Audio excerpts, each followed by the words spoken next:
Digital recording studio Madhuban. लेकिन हमर बर्बादी बा।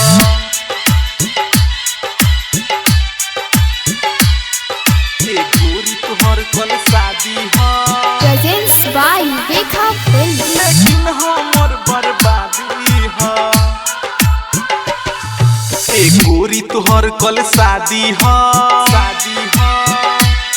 लेकिन हमर बर्बादी हा। लेकिन हमर बर्बादी हम जान नहीं पवनी तोहरा के कि प्यार तहर परसादी हा। तहर परसादी हम जान नहीं पवनी तोहरा के कि प्यार तहर परसादी हा। प्यार तहर परसादी हा। ए गोरी तोहर कल शादी हा। लेकिन हमर बर्बादी हा। लेकिन हमर बर्बादी हम जान नहीं पवनी तोहरा के कि प्यार तहर परसादी हा। ए गोरी तोहर कल शादी हा। लेकिन हमर बर्बादी हा।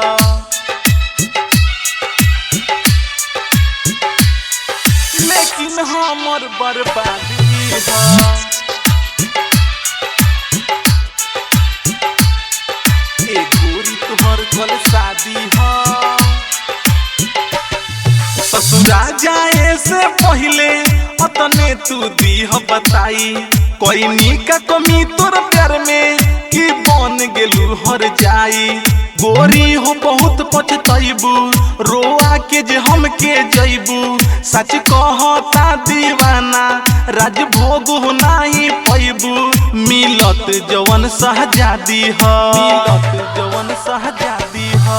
ए गोरी तोहर कल शादी हा। शादी हा। लेकिन हमर बर्बादी हा। लेकिन हमर बर्बादी हम जान नहीं पवनी तोहरा के कि प्यार तहर परसादी हा। ए गोरी तोहर कल शादी हा। लेकिन हमर बर्बादी हा।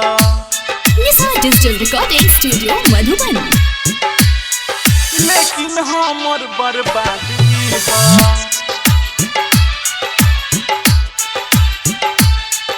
ए गोरी तोहर कल शादी हा। प्रेजेंट्स बाय वेखा फिल्म। जिद हवे मारो फरकी के बस ये के सॉन्ग कटाई।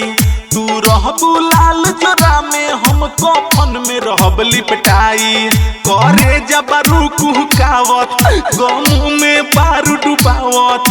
कल हमर रहलू आज सुरेश के बारू अपनावत। लग दिल तहर मावादी हा। लग दिल तहर मावादी हा। ए गोरी तोहर कल शादी हा। शादी हा। लेकिन हमर बर्बादी हा। लेकिन हमर बर्बादी हम जान नहीं पवनी तोहरा के कि प्यार तहर परसादी हा। प्यार तहर परसादी हा। Digital recording studio Madhuban.